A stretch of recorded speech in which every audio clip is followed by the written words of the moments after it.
ganda ng topic po natin for the month of March. Basa po tayo. Ready? Go? Breakthrough kindness that bring favors. Breakthrough kindness that brings favors. Ang ganda, no? Naka-plural siya lahat. No? Sabi diyan, no? Isang panibagong, kakaibang kabutihang loob, pagiging mabuti o mabait, na nagdadala ng pabor o biyaya ng Panginoon.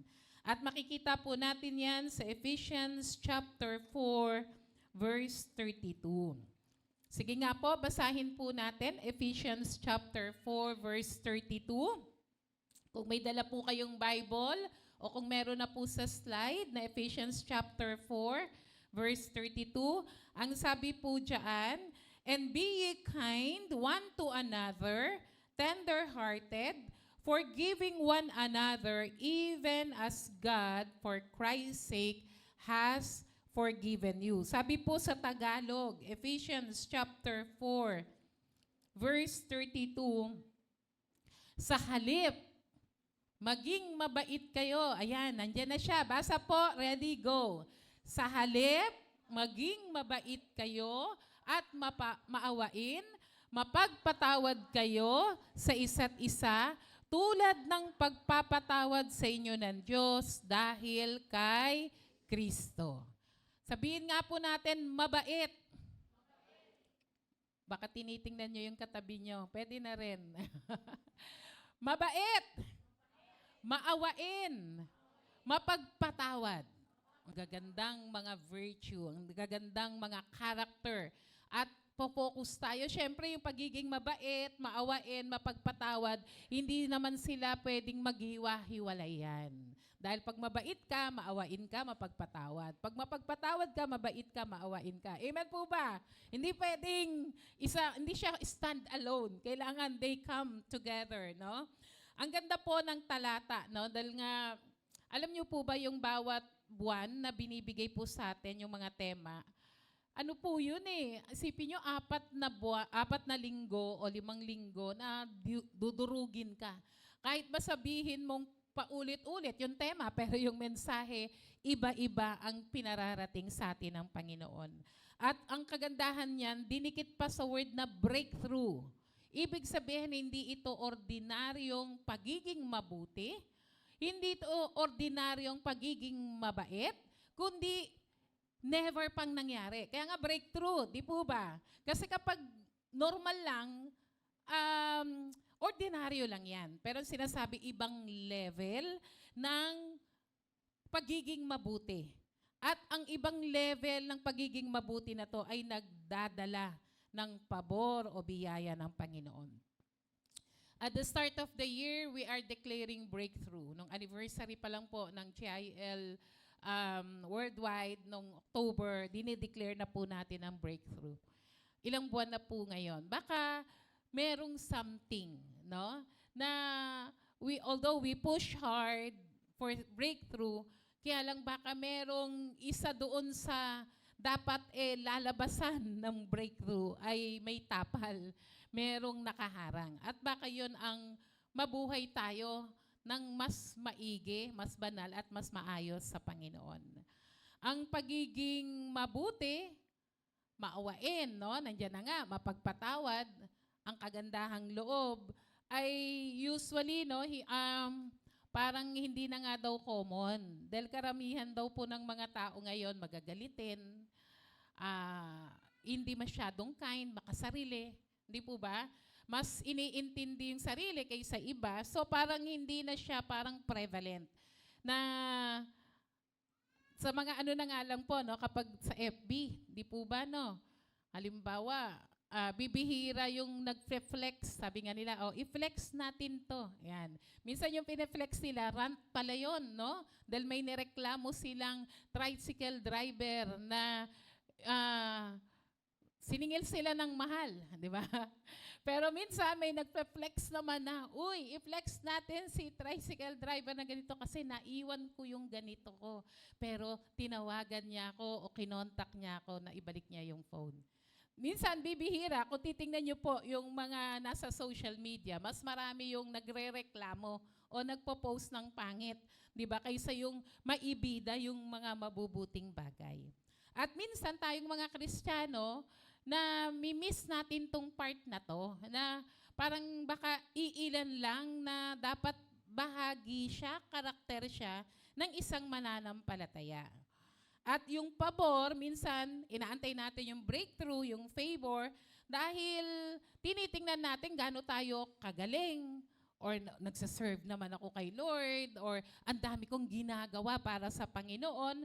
Pero ang Diyos ay nagpapala hindi ayon sa iyong kakayahan o talento o galing, kundi ang Diyos ay kayang magpala at nire-release niya yan sa pamamagitan ng karakter na nakikita sa atin, at isa na doon yung kindness, yung karakter na nakikita po sa atin dapat. Meron ka bang mga panalangin na napopostpone, mga breakthrough na inaantay mo na baka napopostpone dahil kulang ka sa pagiging mabait? Ayan, baka kulang sa pagiging mabait. At baka dumadating na, no, yung pagkakataon na we are feeling spiritual, super spiritual, nakikinig naman tayo ng mga worship songs, kumakanta naman tayo, di ba? Nagbabasa naman tayo ng Biblia, pero baka hindi na meditate kasi pag minemeditate yun, babaguhin ang buhay mo, di ba? Yung application side. O na baka pagdating sa punto na may biglang, na ba, nagda-drive ka, tapos biglang may nag-cut sa'yo, no? Inunahan ka pa, o talagang ang babait, di ba?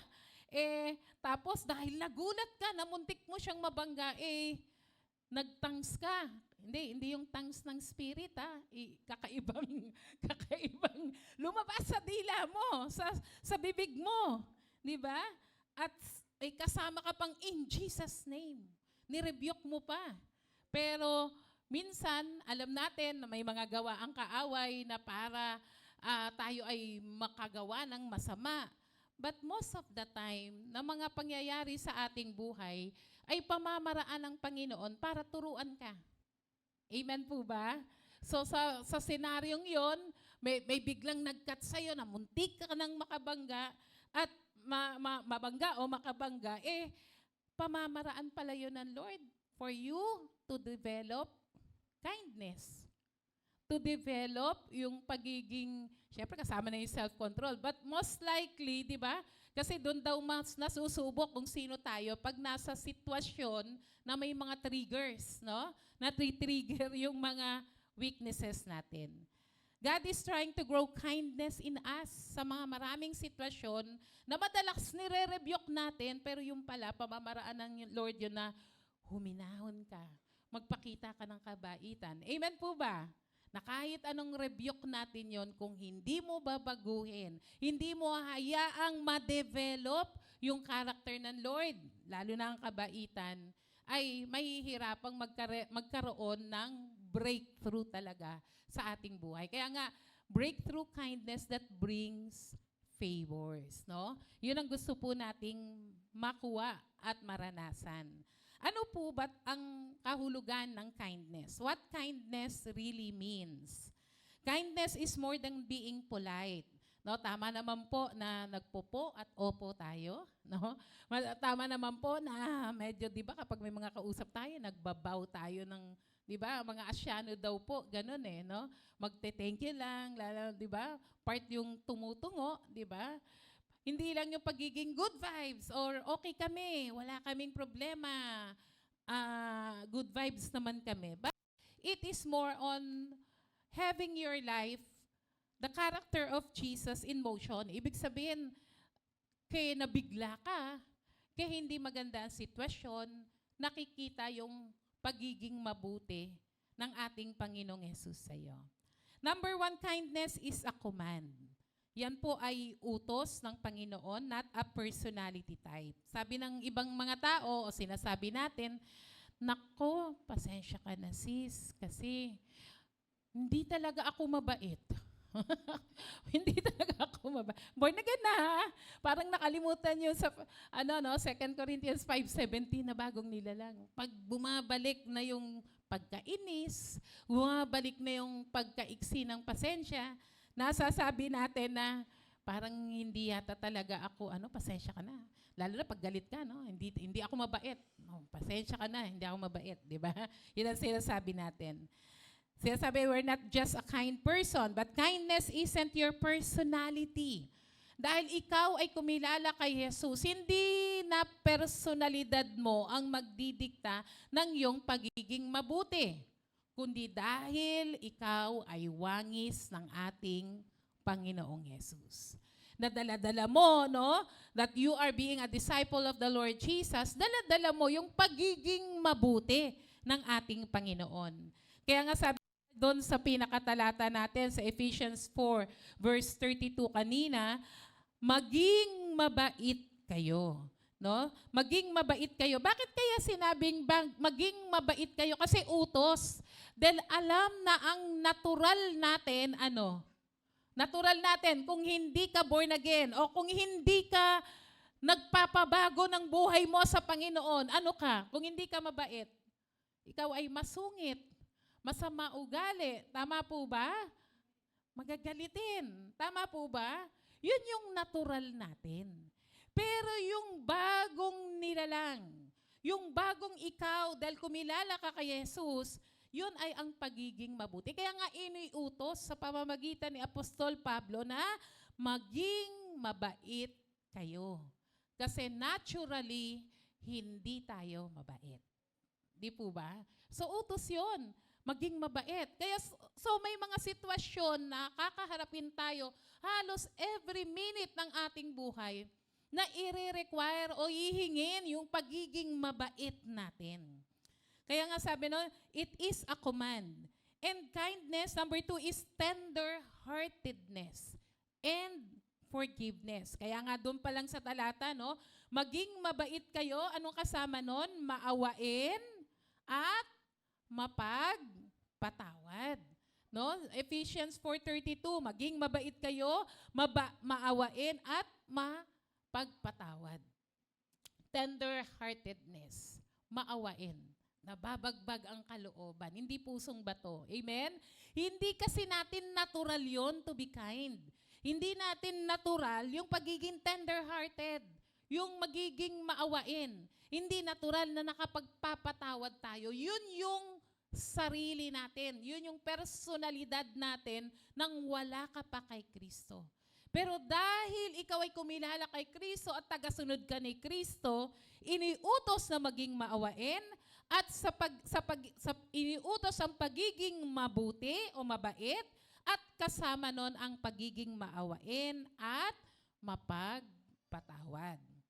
Tender-heartedness. Hindi mo ini-enjoy na nakakasakit ka ng tao. Nung araw, ang ating prinsipyo, pag sinaktan ka, manakit ka din. Di po ba? Pero dahil iniutos at karakter natin bilang anak ng Diyos, bagong nilalang, tinubos ni Kristo, ang pagiging mabuti mo ay may kasamang pagiging maawain. O you care for others. Nag-iisip ka na, kahit nagagalit ka na, naiinis ka na, iniisip mo kung ano yung tamang sasabihin.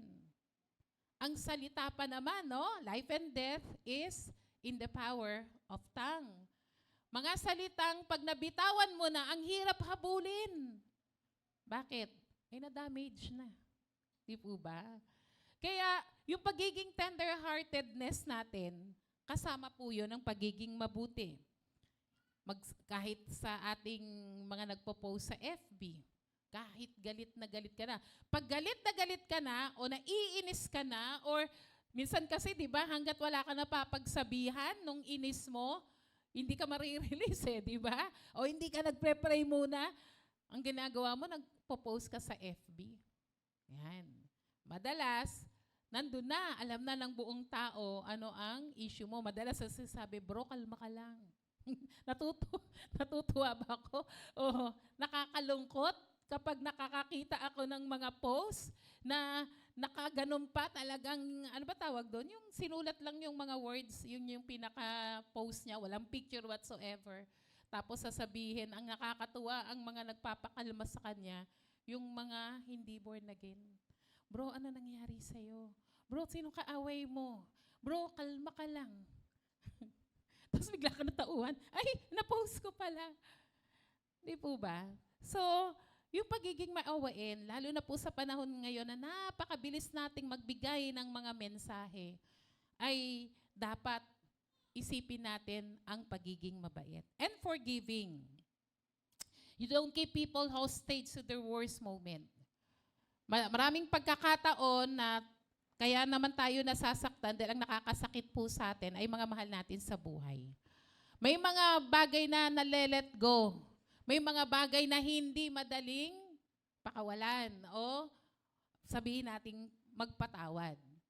Pero, maaring, di ba pag tinignan natin, may mga issues, may mga triggers na kaya niya nasabi yun. At syempre, nakapagsalita din or anything, may ginawa na hindi tama. Pero kasama po no, sa pagiging mabait, to forgive, the biblical kindness, yung hindi mo i-hostage yung taong yon dahil hayaan mong maghirap siya. Kasi yaan mong ano siya dyan. Ibig sabihin, yung nakakulong siya sa hindi ko pagpapatawad dahil ang sama ng kanyang ginawa. Kaya kung titingnan po natin, yung kindness, yung tender-heartedness and forgiveness, meron pong tinatawag na may pusong kasama. Hindi more on the intellectual, but it is more on the heart. Yung laman ng puso mo na binago ng Panginoon, yun ang kikilos para gumawa ka ng mabuti, para maging maawain, at para maging mapagpatawad. Kung meron po tayong gustong i-explain, ano ba ang kindness ba talaga, wala pong iba kundi ang ating Panginoong Yesus. Number 3, Jesus is our definition of kindness. Kaya nga po, ang sarap, no? Kasi masarap namang ma-encourage po tayo sa mga kapatid natin. Napakaganda silang maging ehemplo. Pero minsan, may nakikita rin tayong hindi ka aya-aya. Baka ikaw mag-stumble o tumigil. Walang ibang magiging hulmahan, magiging example natin ng pagiging mabuti, kundi ang ating Panginoong Yesus. Si Jesus po, ang dami niyang na-meet na mga tao, di po ba? At sa mga na-meet niyang mga tao, nakakasalamuhan niyang tao, hindi niya dina-downgrade itong mga taong to. Nakaramihan sa kanila ay mga hindi kilala, masasama, o sabihin na nating nakakahiya sa lipunan. Bigyan po natin ng example on John chapter 4. Nung ang Panginoon ay nagpakita ng kanyang kabutihan, ng pagiging mabuti doon sa Samaria, no? Yung babae doon sa well. Di ba nung si Jesus po, pupunta ang kanyang mga disipulo para bumili ng pagkain, tapos katanghali ang tapat, huminto siya sa isang well, sa isang balon.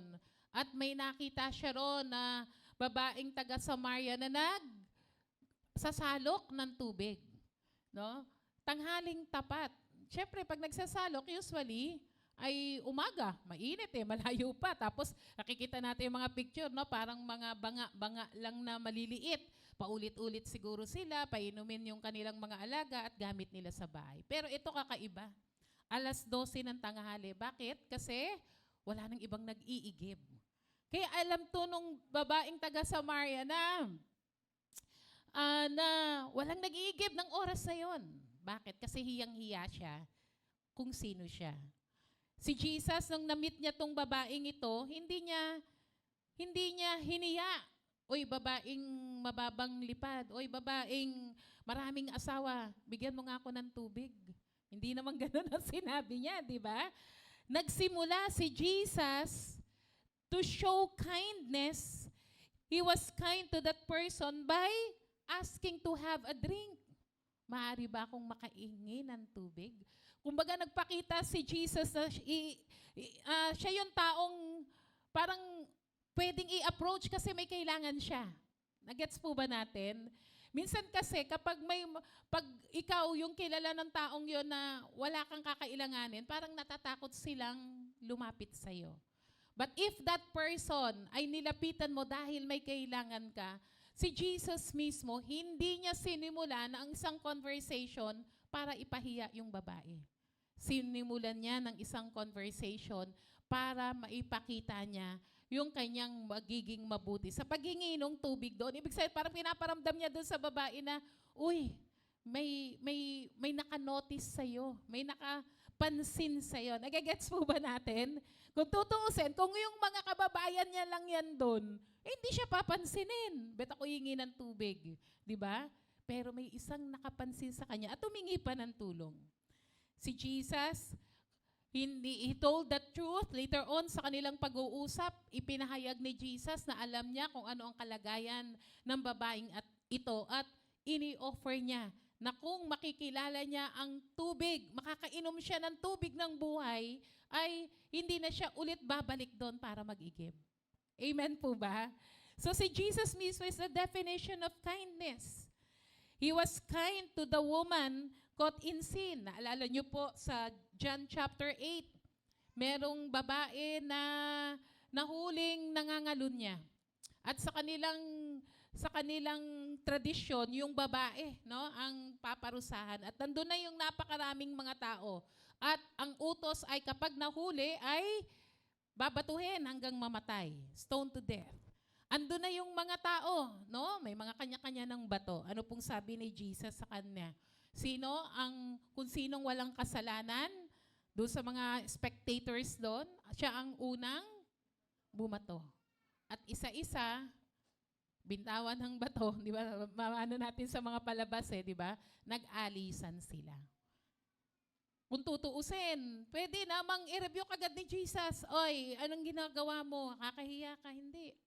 Pinakita ni Jesus is show this kindness para iparamdam sa babaeng ito na kahit siya yung nahuli sa kasalanan, na gumagawa ng kasalanan, kayang protektahan ni Jesus yung kanyang dignidad. At sabihin sa kanyang may pag-asa ka pa. Magpatuloy ka at tumigil kang magkasala. Binigyan siya ng pag-asa ng Lord na pwede pa siyang mabuhay to go on with his life but stop sinning. Amen po ba? He showed kindness. Jesus showed us that kindness isn't ignoring sin, but it's helping people find the Savior. Dapat po pala ito yung klase ng pagiging mabait na bagamat nakikita natin yung kasalanan doon sa taong kausap natin na pinapakitaan natin ng kabutihan, pero dapat yung kabutihan na yon mag-uudyok sa kanila palapit sa ating Panginoong Yesus. Amen? Palakpakan po natin si Lord. What kindness is not? No? Minsan may mga napagkakamalan tayo. Ano ba yung kindness?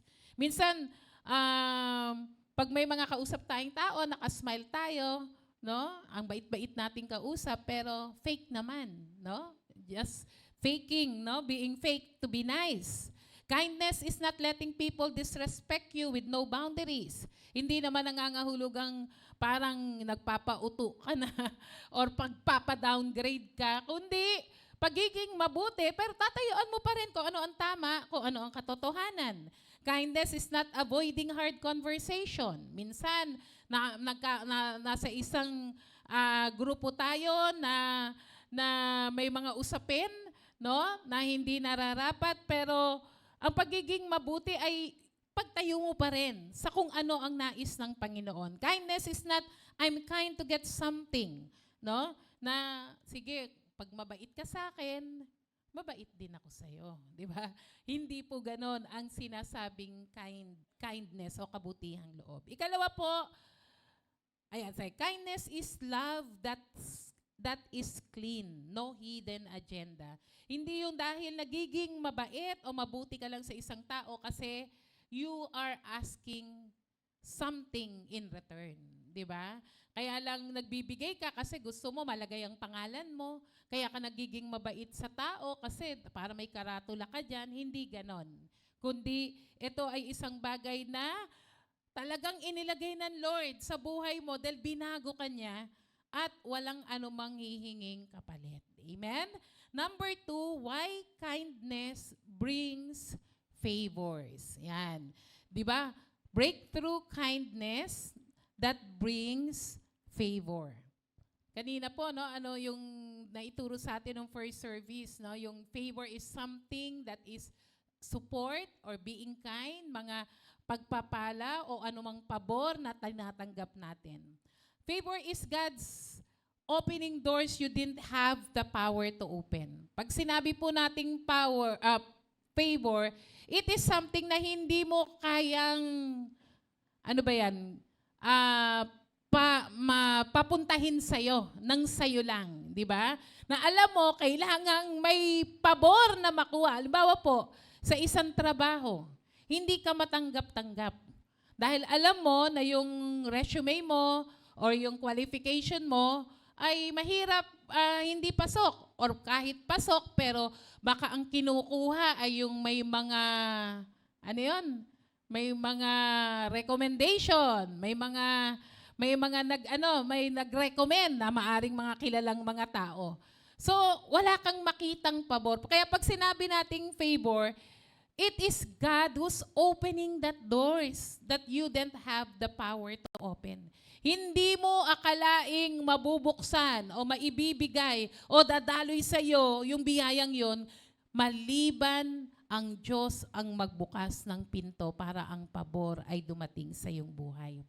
The kindness positions you for favor because it aligns you with the nature of God. Sipin nyo, parang ang sarap, no, na parang pabor, hindi mo makukuha maliban na may magmanipula, no? O may gumawa ng paraan, no? Parang isang pinto, hindi mo mabuksan, pero pag pabor yan ng Diyos, ang Diyos ang magbubukas sa iyo para pumasok ang pagpapala. Ganon din daw po ang pagiging mabait o pagiging mabuti natin, pinoposisyon tayo sa isang pabor dahil ina-align natin ang ating mga sarili to the very nature of God. Na nasasalamin sa iyo ang pagiging mabait at mabuti ng Panginoon, kaya it is, kumbaga, automatic, no? Na hindi mo na kailangang pilitin pa ang Diyos ng pagpalain ka kasi nasasalamin sa iyo ang pagiging mabuti, ang kabutihang loob ng Diyos, kaya ina-align mo sa very nature of God upang ang pabor ay pumasok sa iyong buhay. Number 1, favor follows Christ-like character.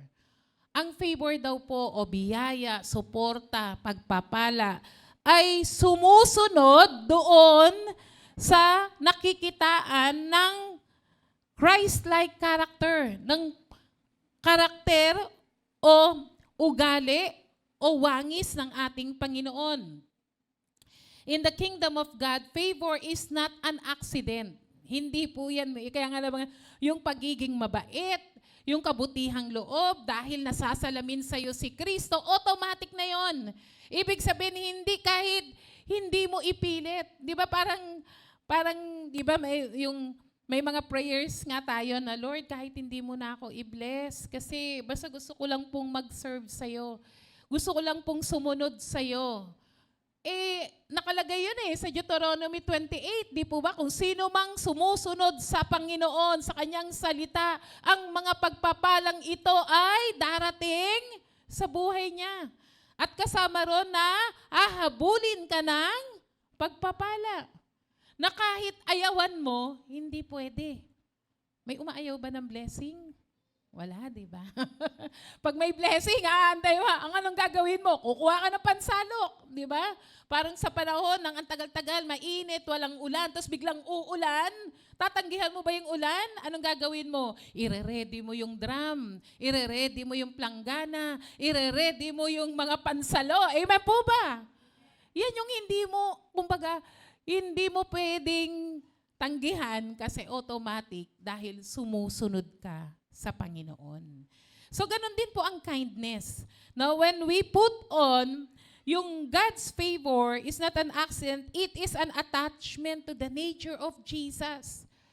Nakakabit na po siya talaga that when we put on the character of Christ, sinusuot natin ang wangis ng Panginoon, ang pagiging mabait, ang pagiging mabuti, ang pagiging maawain at mapagpatawad.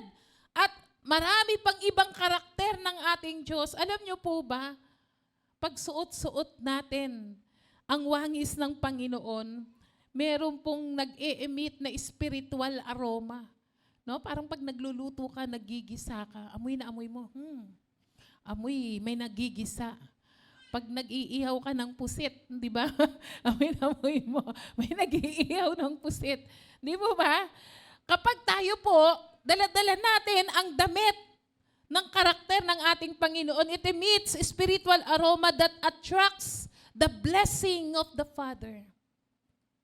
Sa walang anumang bagay, may nadaan ka dyan, pinagpala mo. Hindi dahil lang sa gusto kang palakpakan o gusto mong solian ka, may maibalik sa'yo. Hanapin ng Lord yun. Uy, sino yung gumawa niyan? God is looking for that person to be blessed. Amen? Jesus didn't just do kind things, but He was kindness personified.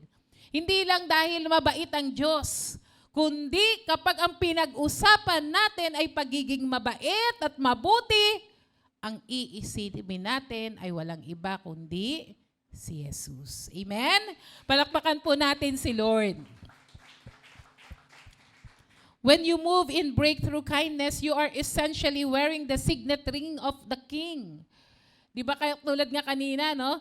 Kindness that brings favor. Isipin mo, hindi mo mabuksan-buksan, hindi mo magawa ng paraan. Kahit anong gawin mo, yun ang gustong-gusto. No, lagi nating nakikita yan eh. Halimbawa, kapag nag-apply ka ng trabaho, kaya may ina-applyan kang mga visa or kung saan man yung hindi mo, kumpleto ka naman, okay naman. Ang kailangan mo na lang, pabor.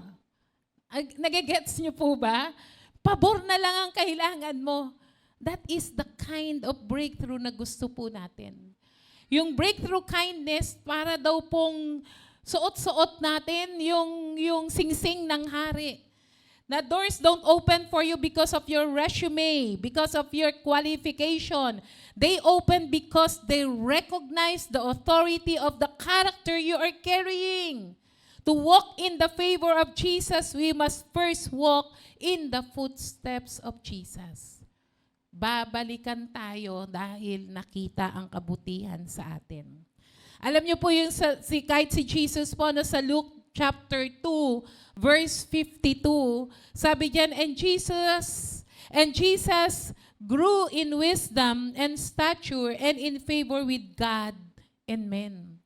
Si Jesus po, nung pinanganak siya at lumalaki siya ayon sa paggabay ng kanyang mga magulang sa laman, tinuturuan po siya ng mga kautusan sa Biblia.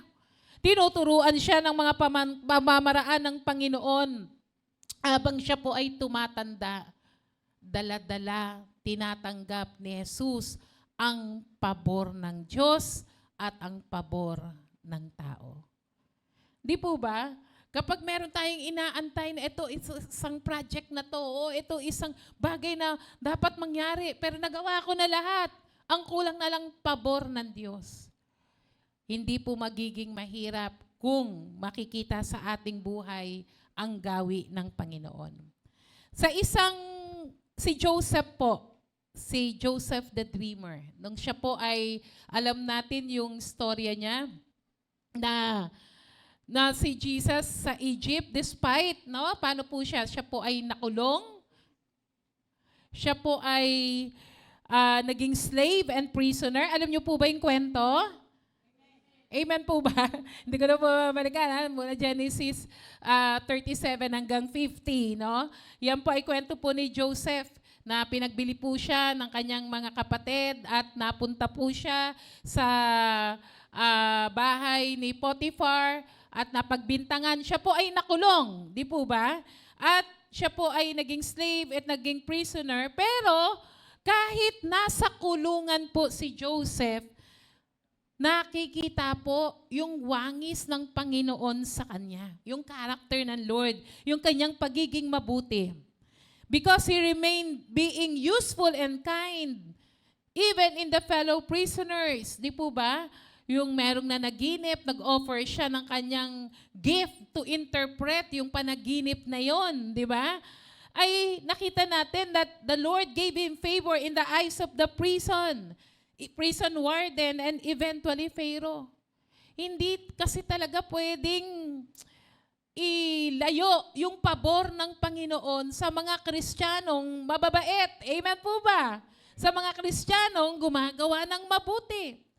Bagamat nakikita natin sa buhay ni Joseph, it took time, mahaba rin ang panahon. Andun siya, pinangakuan nga siya na maaalala siya kapag siya ay nakalabas ng kulungan. Naalala lang siya nung nakapanaginip yung Pharaoh. Uy, meron palang isang nag-i-interpret dun. Di po ba? Pero makikita natin kahit saan nandun si Joseph. Kahit sa lugar ni Potiphar, no? God is with Joseph. Kahit nung nasa prison siya, God is with Joseph. Kapag nandoon ang pagsama ng Panginoon, makikita natin yung kabutihang loob ng Diyos para tayo ipagpalain.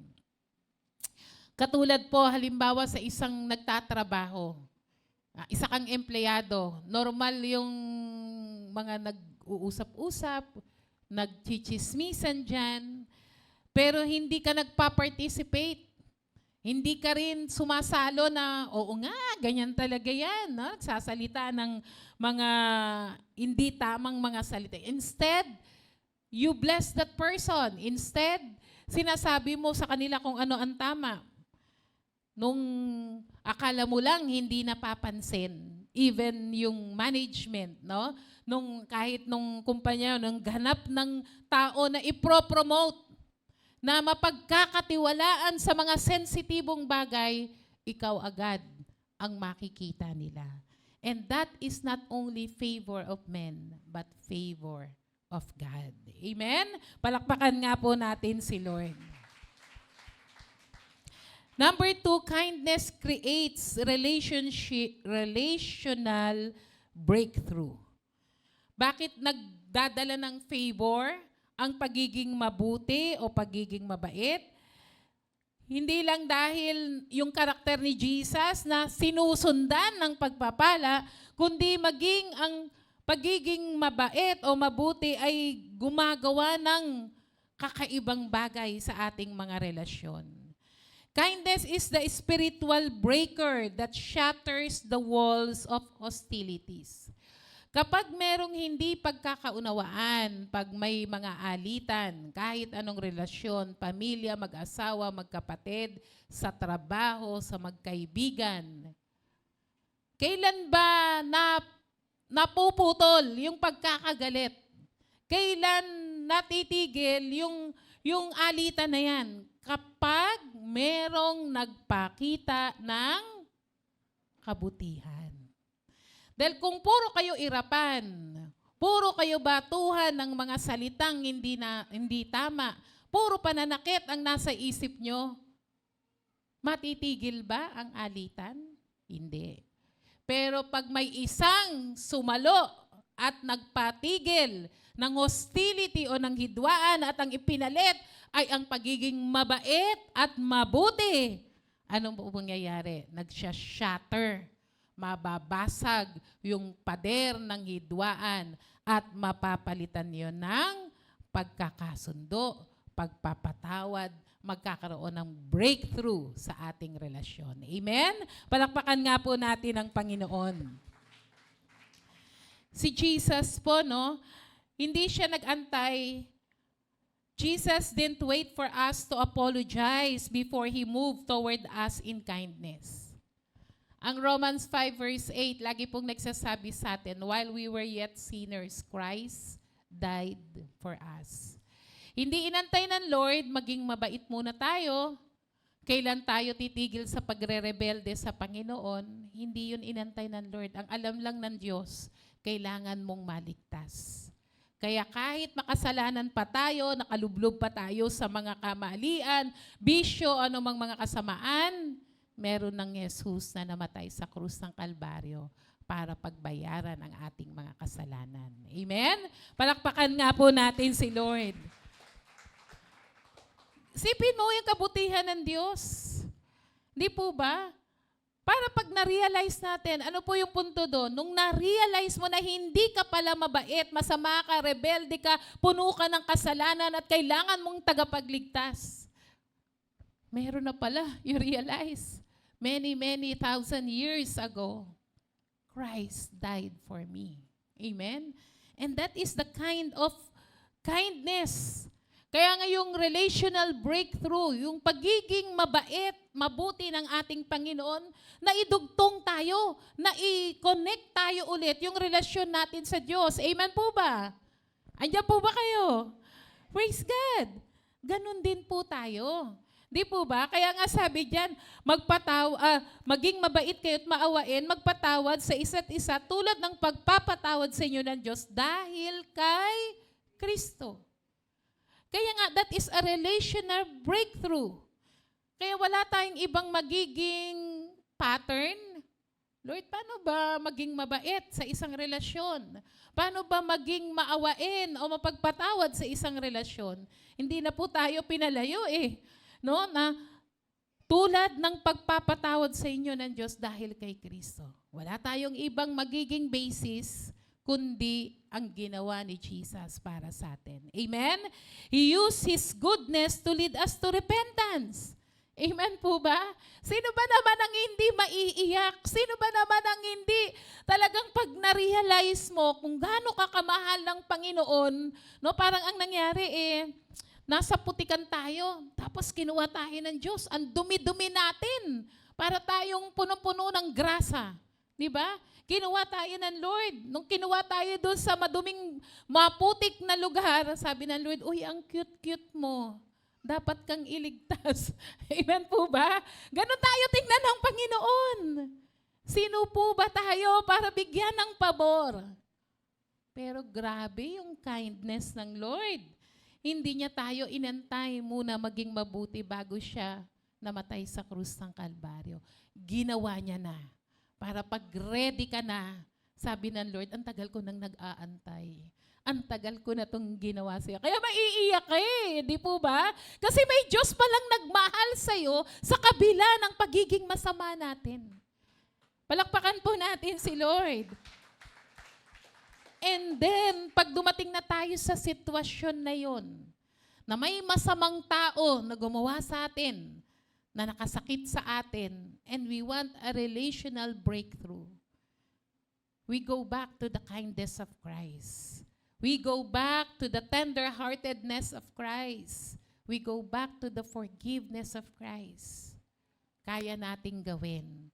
Dahil kasama yan sa pabor ng Panginoon na ang ating mga relasyon ay hindi masira, kundi buuhin ng Panginoon at magkaroon ng breakthrough. Amen? Isang malakas na palakpak po sa Lord.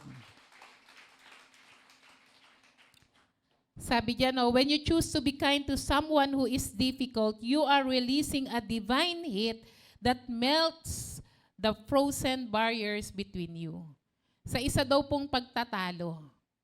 Kapag ikaw mainit na ang pag-uusap, pagtatalo, pag masakit na ang sinabi, nagsalita ka rin pabalik, mainit na yung binato, magbato ka rin ng mainit na pananalita.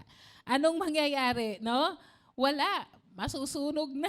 Dahil puro maiinit na ang mga binabato sa bawat isa.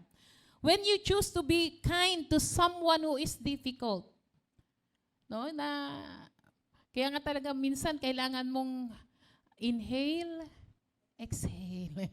Inhale, exhale. No?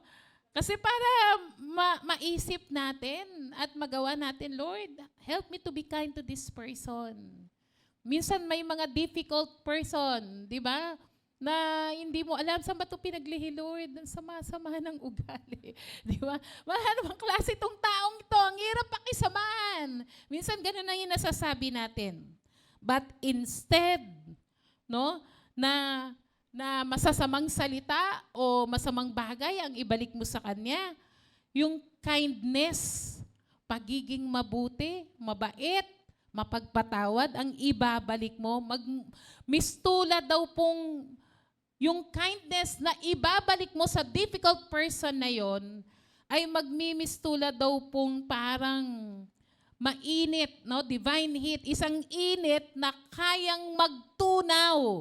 Yan. Kung ano man yung mga barrier, kaya niyang tunawin pag ang ibinalik mo ay pagiging mabait, pagiging mabuti. Yung pader na yan, kaya niyang tunawin at i-restore anumang relasyon na meron kayo. Amen?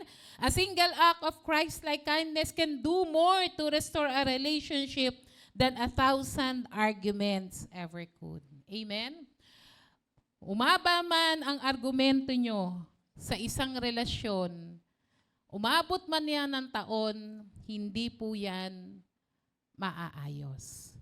But on a single act of kindness, kaya niyang tapusin ang isang sigalot at hindi nahahaba ang anumang argumento. Amen? Isang malakas na palakpak sa Panginoon. Number 3, Jesus taught that kindness is kingdom currency. No, ano po ba yung kindness that brings favor? No? Tinuro po ni Jesus na ang pagiging mabuti at mabait ay tila daw po, ano ba yung currency? Something na pinambabayad mo para sa isang bagay na gusto mong bilhin, di po ba? No? Sa ekonomiya, sa kingdom ng Lord, it is something that tinuruan tayo to invest in kindness. Na huwag tayong mapagod gumawa ng mabuti. Dahil sa tamang panahon, ikaw ay aani. So there is an investment and there is that gain. Amen po ba? Napakagandang ang itanim mo ay mabuti at huwag kang mapagod. Dahil pag nagtanim ka ng masama, anong aanihin? Siyempre masama. Pero ibang klase, no? Yung that spiritual exchange. When you show kindness to the least of them, you are actually doing it for Jesus. Sa mga maliliit, no? Sabi 'di ba doon sa Matthew 25 verse 40. Sabi na, Lord, Lord, bakit 'di ba merong mga pinapasok sa kingdom ng Lord, merong pinaalis ng Lord, no? Sino kayo? Hindi ko kayo kilala. Sabi niya, Lord, kailan ba kayo nagutom? Kailan ba kayo walang damit? Kailan ba kayo mahina? Di ba? Ano sabi ni Jesus sa kanya? Whatever you did for one of the least of these brothers and sisters of mine, you did for me. So, that is an exchange. Hindi mo kailangang gawin rekta. Di ba? Yung gagawin mo doon sa mga taong kailangan mong bigyan, yung pakitaan ng kabutihan ay isang pagpapakita ng kabutihan sa Panginoon. Kindness is a currency that everyone can afford to trade in. Alam pong nangyari, si Joseph, when he is in prison, nagpakita siya ng kabutihan, naging mabuti siya sa lahat. Hindi niya pwede nang tanggihan yung pabor ng Lord. Sa tamang panahong tinakda ng Panginoon, naalala siya nung prisoner na kasama niya at kinuha siya at pinakilala siya sa Pharaoh. And eventually, alam natin na si Joseph ang naging pinakamalakas, pangalawang pinaka-powerful person in Egypt at that time. Kapatid, kindness is a hidden season that can trigger favor in public season. Kindness that unlock destiny. Si Jesus, he noticed individuals. Hindi siya basta lang sa crowd.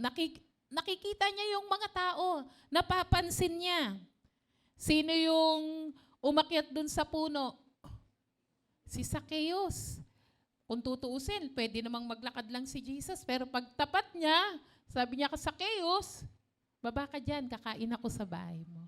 He showed kindness. Amen po ba? Baka naman mabait lang tayo doon sa mga ka-vibes natin. Mas maganda nga pong yung laging mga nakasimangot, pakitaan natin ng mabuti. Amen po ba? Parang ang hirap po yata nun. Pero bakit? Hindi ka naman namatay ng kapalit. Sabi ng meron akong napanood, sabi niya, anong bagay daw yung madaling makahawa? Yan. Kala nila, kasi parang ano yun parang ospital. Nag-isip sila lahat. Sabi nung pinaka-head, and that is yung virus daw ng pagngiti. Yan. Di po ba? Andiyan po ba kayo? Na kapag ngumiti ka pala, nakakahawa. Pag naging mabuti ka, nakakahawa. Maiging yun ang ipahawa mo kaysa kung ano pa. Amen po ba? Mangingitian niyo po ba yung katabi niyo? Hindi po ba kayo nagngitian sa bahay kanina? Yung sa likod niyo, yung sa harap niyo. Di ba? Si Jesus, napapansin niya lahat. Si Bartimaeus. Di po ba? Lumapit si Bartimaeus sa kanya, yung bulag. Kung tutuusin, pwede niya namang, di ba? Hindi pansinin. Pero lakas-lakas ang sigaw niya. Pinansin siya ni Jesus. Pinagaling siya. He touched the lepers. Jesus didn't just carry power, but He carried compassion. Kaya nga yung pagiging mabuti, maawain, mapagpatawad, hindi sila pwedeng maghiwa-hiwalay. Amen? And point 3, how to live kindness daily. Paano ba yun? Lord, gusto ko na pong bumait. Yan. Naalala ko kapag kami po ay may meeting ng mga pastor at minsan hindi kami nakaka-comply sa mga reports. Lagi ko pong sinasabi sa mga kasama kong pastor, magpakabait na tayo. Ayan. Pakabait na tayo para makagawa tayo ng reports. No? Number 1, start with your words. Sabihin nga po natin, words. A lot of people aren't cruel. Hindi naman mga matitinding malupit. Kaya lang careless magsalita. Ayan. Nauuna na yung pag-type sa cellphone at isend kung saan kaysa manalangin o mag-stop, mag-pause at mag-inhale and exhale para hindi maging careless sa pananalita.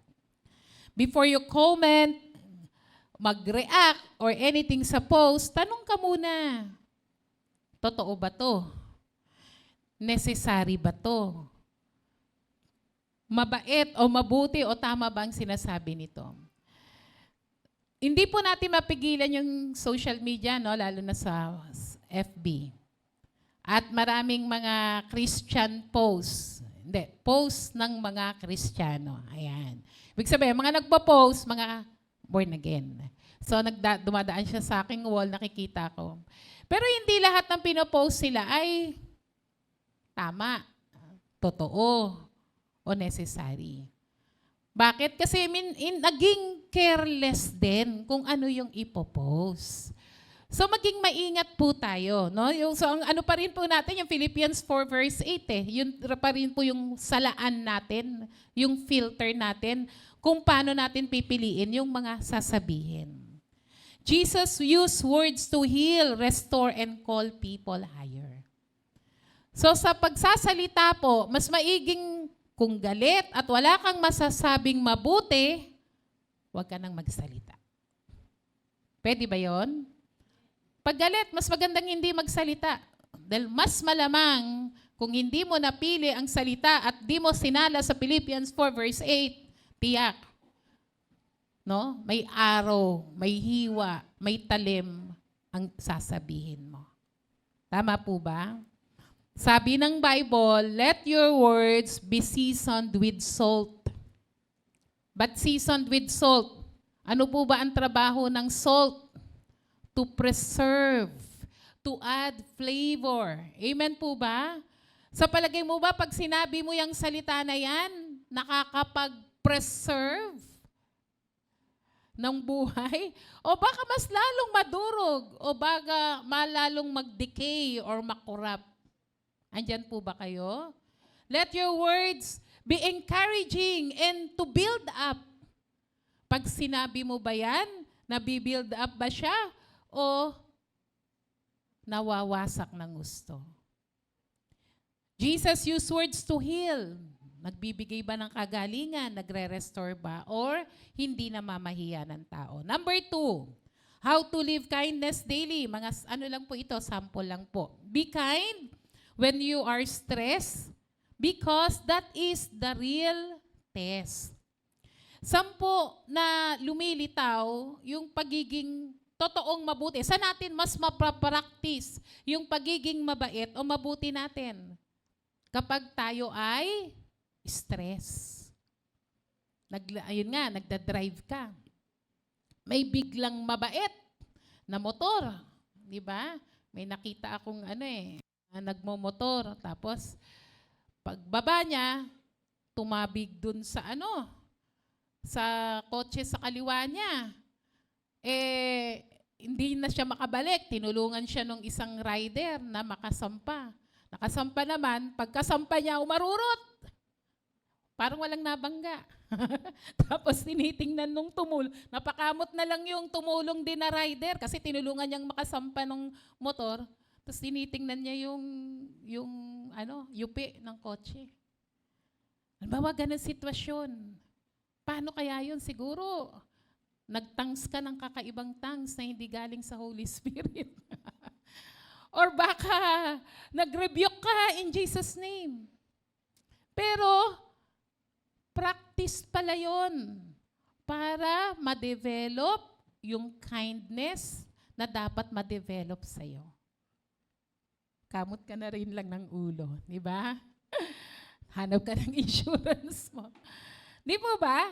Mas naano tayo na titrigger. Kapag natitrigger ka, kapag ikaw ay pagod, yan. Anyone can be kind when life is calm. Pag okay lahat, di ka gutom, okay, di ba? Okay na maging mabuti. Paano kapag pagod ka? Pagod ka na nga. Tapos, nakarinig ka pa ng ganito. Inabutan mo pa ng ganito. Di ba? So, anong gagawin mo? Be kind. Di ba? Kakain muna ako. Gutom lang yan. No? Kain muna ako para maging kind ako, Lord. Kasi gutom ako Di ba? Pag busy ka, hungry, or triggered, ibig sabihin yung bagay na kinaiinis-inisan mo yun ang nangyayari. Pero practice pala yun na ma-develop ang kindness sa'yo. Nakukuha po ba natin? Praise God. Number 3, practice small kindness consistently. Yan. Turo nga kanina, no? Small kindness lang. Kahit ba yung simpleng pag pumasok ka sa isang pintuang, di ba yung sa mga mall, hindi, may tagabukas ang mall ba sa bangko or what, nagbukas. Tapos makita mo may kasunod. Hindi mo bibitawan. Ako nga, binuksan ko yung pinto Buksan. Pwede mo namang hawakan muna at makapasok siya. Amen po ba? Pag magbibigay ka ng mga messages, gawin mo ng encouraging. Amen po ba? Huwag chismis, ha? Huwag yung, nakita mo ba? Yung ganito, nag-post siya. Hindi po encouraging yun. Encouraging, chismis. Pero dapat encouraging spiritually. Check on a friend who went quietly. Baka may mga kapatiran tayo, kaibigan mo na biglang nanahimik. Kumustahin mo siya. Baka may something, no? Baka may pinagdadaanan. Kapag tayo ay, ako naisip ko minsan, no, yung mga naghahakot ng mga basura natin, di ba? Hinayaan na lang natin. Baka pwedeng may biskwit tayo lagi dyan. Pwedeng pang merienda. Andiyan po ba kayo? Makakaisip kayo ng mga small kindness di ba? Na pag naging natural na yun sa atin, normal na dahil ikaw ay wangis ng ating Panginoon. Number 4, basahin ko lang. Small kindness becomes reputation and reputation attracts favor. Alam po natin yan. Number 4, forgive fast. Don't collect receipts. Yan. Number 4, forgive fast. Sabi ng Lord, dapat mabagal tayong magalit, pero mabilis tayong magpatawad. Pero madalas daw po, ang nagiging trabaho natin ay mangolekta ng mga resibo na ikakagalit natin at para hindi tayo magpatawad. Oops! Ito yung ginawa mo ng nakaraan. Ito yung nakaraan. Ito yung nakaraan. Di ba? Sabi nga, love does not keep records of wrongs. No? Kung napatawad mo na siya sa puntong yun, tapos na yun. Amen po ba? History na yon, nakapagpatawad ka na. Kasi kung ang Lord, inalala pa lahat ng kasamaan natin, tayo ng pinakakawawang tao sa mundo. Papunta tayo sa impyerno. Pero si Lord, di ba, yung justification, nagkasala, pero tila hindi nagkasala. Kasi pag binalikan yung records of wrongs natin, sasabihin ng judge, asan dito yung mga kaso? Wala akong makita. Kasi, binayaran na ni Jesus. Amen? Isang malakas na palakpak nga sa Panginoon. Kaya do sa Ephesians 4:32, no, links kindness to forgiveness. If you want to live kind, you can't live offended. Jesus forgave from the cross. And number 5, ask the Holy Spirit daily. Pray po tayo. Holy Spirit, make me kind today. Kaya tiyak niyan, maraming pangyayari sa maghapon na ipapractice mo ang kindness. Amen? May nag-text sa'yo, ang bait-bait ng tinext. Di ba? Lord, I will practice kindness. Di ba? Naalala ko yung, siya, parang na-scam sa phone. Tapos, dahil na-scam siya sa phone, lahat ng tumatawag sa kanya, sinisigawan niya na kahit sino ang sinong tumawag. Baka maging ganun po tayo. Lord, Holy Spirit helps me to practice kindness today. Kaya huwag kang magulat kung may mga challenges sa araw-araw, dahil yun ang prayer na sabi, hindi na nga ako magpre-pray ng kindness today. Bakit? It attracts favor. Meron bang tatanggi sa pagpapala? At ang pinakamagandang bagay, pinakita ni Jesus ang kanyang pagiging mabuti, kaya tayo ay naligtas. Amen? Palakpakan po natin si Lord. Ready po kaya yung video? Okay. May video lang po tayong panonoorin. Tapos, back po tayo sa prayer. Napanood nyo na po siguro to, pero panoorin natin ulit.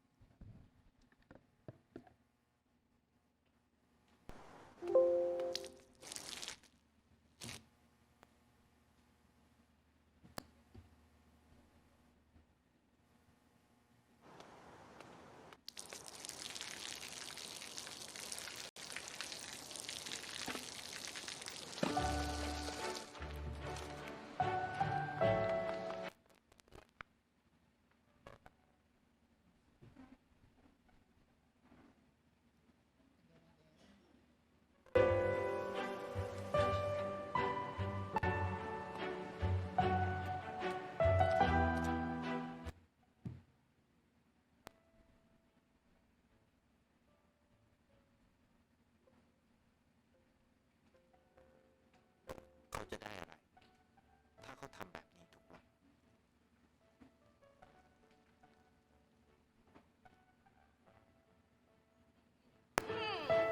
เพิ่งจะมา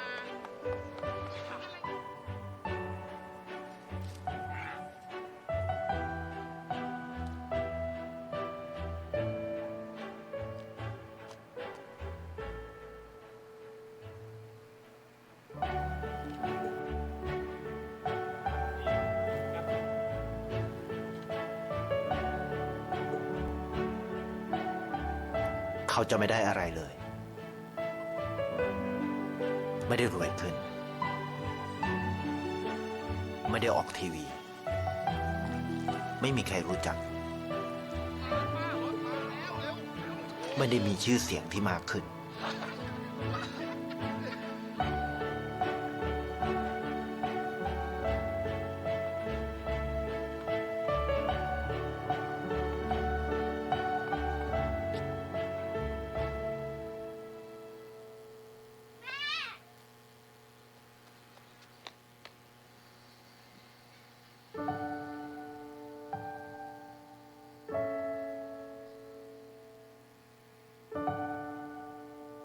เพราะสิ่งที่เขาได้ คือได้แค่ ความรู้สึก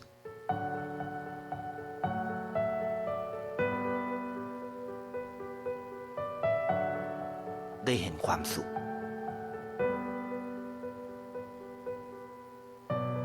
ได้เข้าใจ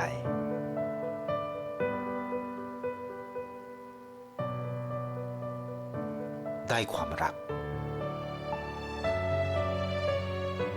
ได้ในสิ่งที่เงินซื้อไม่ได้ ได้โลกที่สวยงามกว่าเดิม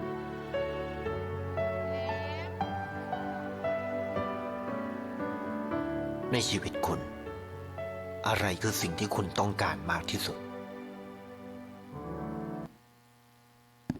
Ayan. Palakpakan nga natin si Lord.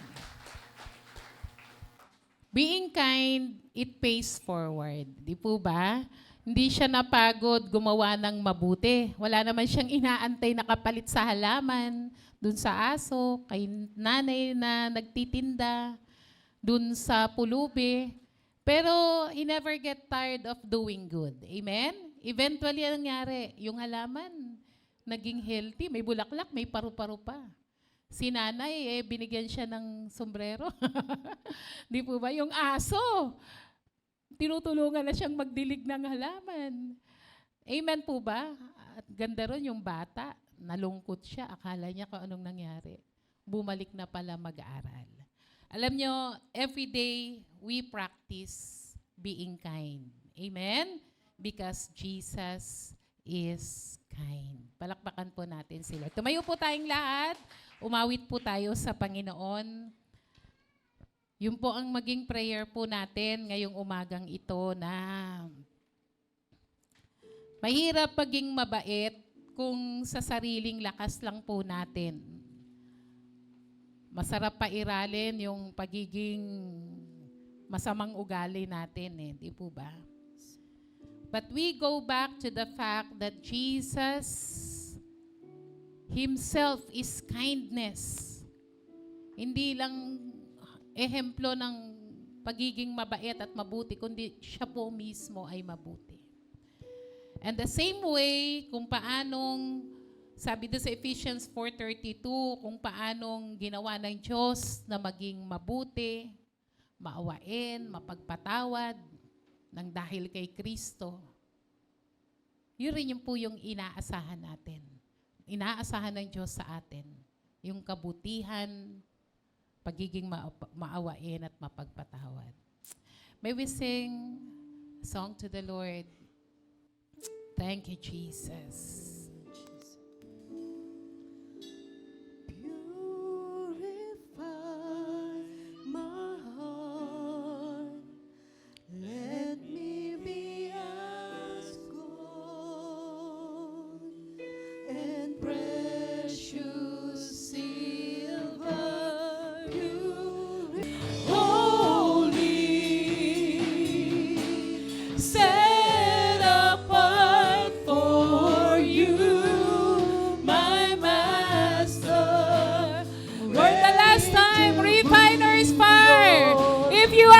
To surrender everything to the Lord. Raise your hands to God. Ask Him to purify you right now in the name of Jesus. Yes, Lord, it's our choice to be like you, Lord.